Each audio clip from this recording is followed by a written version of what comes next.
Oh yes, Mzansi, welcome back. This is your Feel Good Breakfast Show, and things are going to be feeling a little bit faster right now, so pay attention, because this morning we are joined by Mom, Marie-Eve, and Raph as a passionate speed cuber who's been solving Rubik cubes since 2016.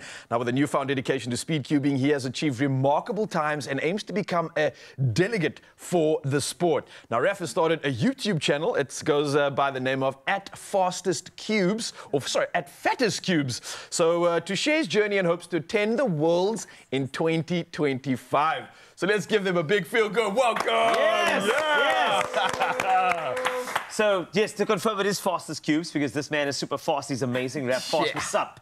You're like some sort of like a superhero. You're like, when you don't really meet like the human, you only meet their alias. I feel like that's it now. Well, welcome. I know it's super early for you speed cubers. Or is this where you start practicing? I'm not sure. Yeah, normally. Normally at this time? Wow. Thankfully it's quiet. How do you handle that? So, I mean, you just obviously wake up in the morning and say, here's your breakfast and your cube, son. No, I don't feed him. He feeds himself, yeah. Oh, wow. But, you know, he could be doing drugs, so that's how I see the sport. This is a much better. Wow. You know? So getting into that, I mean, there are so many things out there. You know, gaming is super huge. Yeah. And so why cubing? Why was this thing and this surname, Fast, just like a connection for you? When I first tried it, it kind of hooked me, and I always wanted to get faster. And then when I attended my first competition, then I was just going from then. When was that first competition, actually?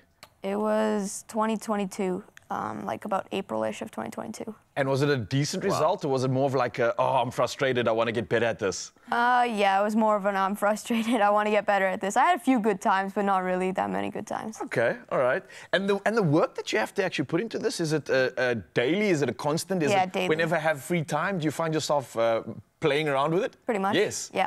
Ah, okay. Work hours every day at it. Okay, I like that. Nice.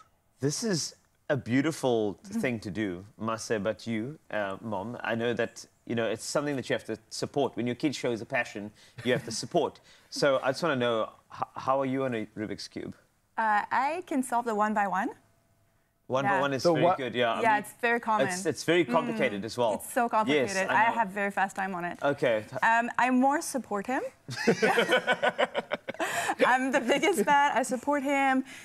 He's gotten, like, injury from over practicing before, so I like massage him. I got you. You know, do that. Like, that's my part in this. So the perfect crew, the Rubik Cube crew, is that what we call you? Yeah, I also have to keep his stats. So when he goes to competitions, he gives me these long write-ups. And then I have to know when I'm supposed to cheer, because he always gets faster. So I check, okay, is he doing good? And I keep track of the times, and I'm like, yay! Like, right. Otherwise, it's awkward. Yeah. I got you. This is great. So, well done. Thank you. You've created an admin, hype, just about everything. monster in your mom. Yeah. Well done, man. Yeah, thank you. It was a hard job. I can only imagine. But you've come out on tops, bro. And not only that hard job, but the job of trying to get to Worlds. Let's talk about that. 2025, things are getting serious now. This is no longer just a game. Yeah. You are officially an athlete, a genius, someone that's representing a lot of people behind your name. Do you feel the pressure of that? Is this more of an thing of excitement? Like, this is something you've always wanted. This is a dream you've been pursuing for a while. Yeah, I do feel that, and yeah, I'd say I don't feel like there's pressure and I have to represent somebody. I'm more like doing it for myself. I want to do well for myself.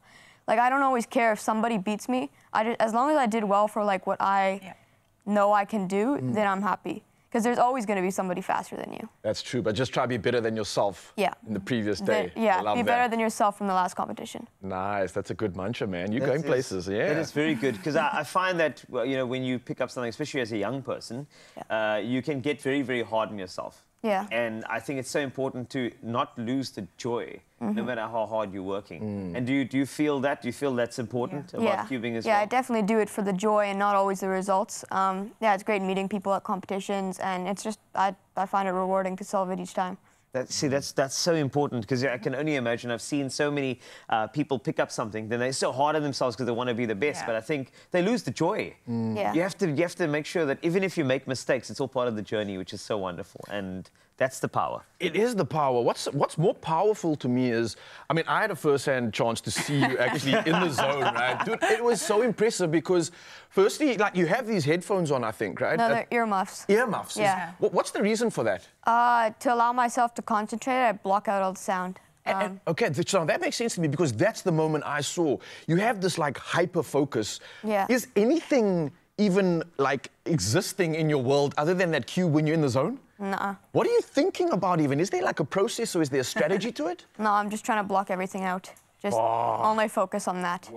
Wow, that's like entering some form of like a higher meditation. I don't know what zone or state you're entering into. Yes. I call it Super Saiyan. I don't know what you might call it, like Super Cube mode. Saiyan. Super Cube mode with Raph. Yeah, but it really is impressive, and I think this is something I'm dying to see. I think Mzansi and everybody else is going to get an opportunity to do this. You're going to show off your skills. I know there's various different types of cubes that we're going to go through, but yeah, we'll talk about the times, we'll talk about the different cubes in just a bit, because I know we're going to get to see those hands move faster than everybody ever thought. So thank you for coming through on the show this morning, man. Thank you for sharing some of your abilities to focus, and I think more importantly, just, showing us the world of cubing. This is absolutely incredible. You're going to be inspiring some kids in just a bit, but don't go anywhere. We've got lots more to discuss in a bit, Mzansi.